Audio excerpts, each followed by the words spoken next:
There's a morality tale being told there with the Titanic, this idea of, this unsinkable ship that, of course, on its first voyage sank. There's this sense of hubris that gets paid by destroying this undestroyable thing.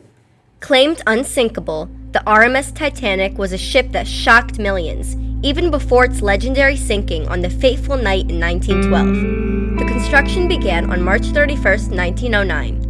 Weighing 52,310 tons, it consisted of 16 sections which included doors that could be closed from the bridge, so water could be contained in case of an emergency.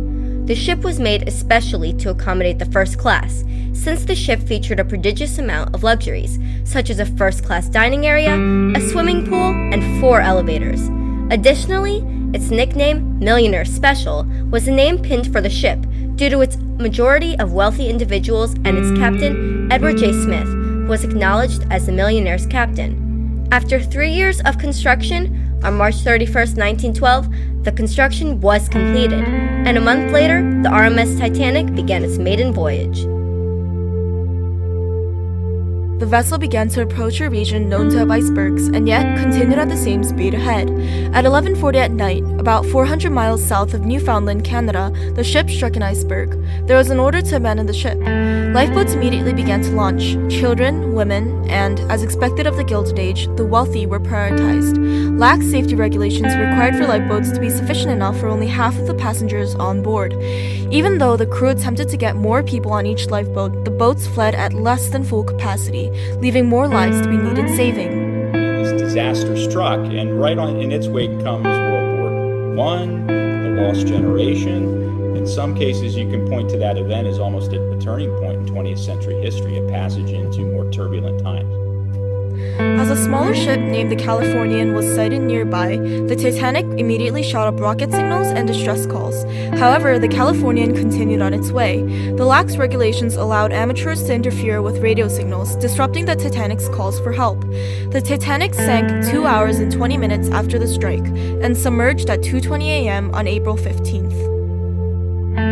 The Carpathia, a British passenger liner, received a distress call from the captain of the Titanic and came to help survivors 1 hour after the Titanic's ultimate sink.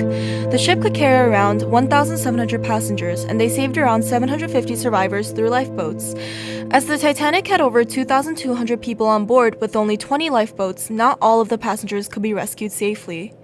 John R. Royce, banker and passenger on the Carpathia, stated to the New York Times newspaper, The screams of the people who remained on board rose in a terrible wail to the sky. The sound of it still lingers in my ears. It was the most horrible thing I ever heard. Ultimately, more than 1,222 men, women, and children drowned. John McCam, a Time magazine reporter, critiqued the event, saying, "It's all fascinating. The great lesson of the disaster, that no matter how smart we think we are, how skilled, how technologically advanced, we remain at the mercy of events beyond our control." America and other countries, including the British, proposed numerous safety regulations.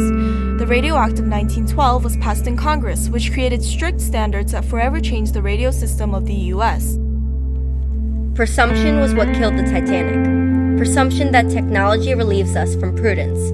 Presumption that intelligent regulation will eliminate fear and pain.